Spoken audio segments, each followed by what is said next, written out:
Hi, my name's Anthony Cummins and welcome to this Real Ninjutsu, and it's manipulation of the emotions.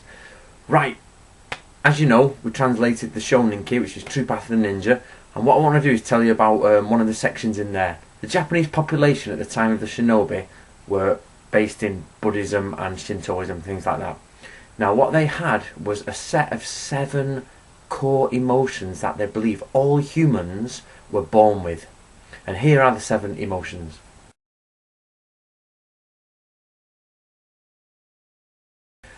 What they believed is that everybody from baby to saint to wise man, anything, was born with these 7 emotions. But the problem was they were born in unequal levels, and your life and your surroundings and the nurture would manipulate, and it would change these emotions and create the character that you were as a human, which makes us all individual. The idea was that to become enlightened, you had to try and get all of these emotions on a balanced level, so that none of them was more than the other one, and all of them were equal.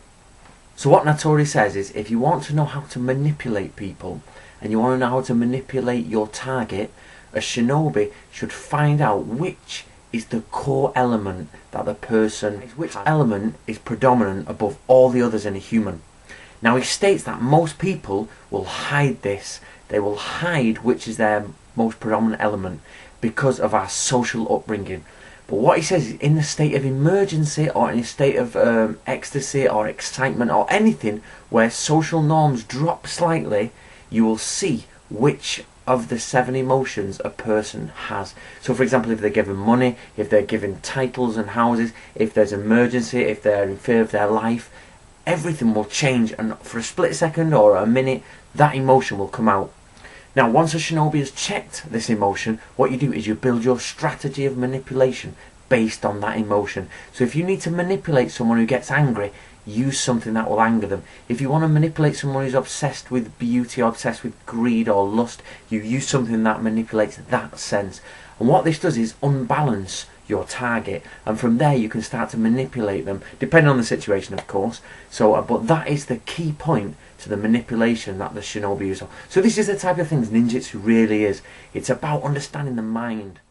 Okay, now what I've just explained is yonin. That is the art of infiltrating through disguise and manipulating through disguise.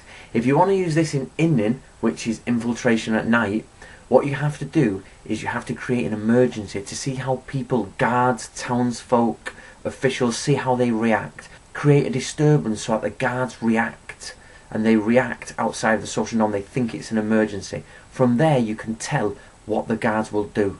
Or you can do something else and you'll see what sort of emotion the people in the village will use, and you know how to infiltrate that village in the future.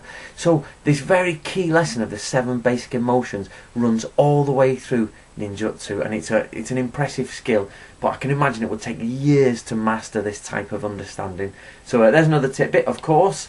The full explanation is in the book, and I hope you enjoy it, and see you next time. Bye bye.